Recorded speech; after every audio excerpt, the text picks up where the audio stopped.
voglio pensare, perché pensare mi fa male. Ho sulla testa un macigno che mi schiaccia lentamente ed escono come un fiume di gente spingendosi tutti i miei pensieri, che sono tanti, ma tanti, che ci vorrebbero anni ed anni per raccontarli tutti.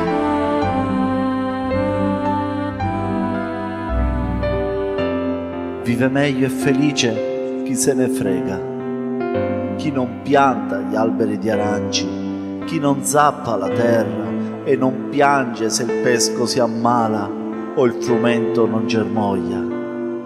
Egli mangia solo i frutti e solo sbucciarli è già una gran fatica.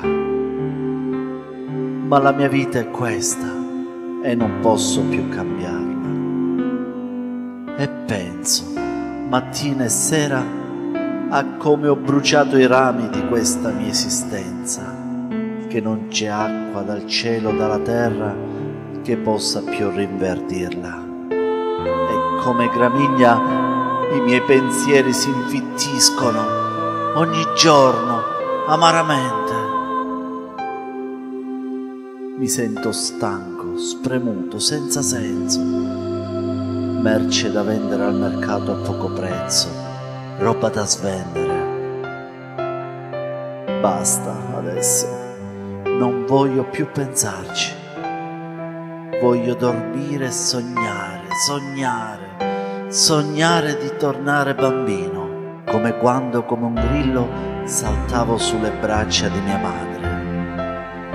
Dormire, sognare e chiudere i miei occhi, riponendo i miei pensieri per adesso e per sempre dentro un cassetto.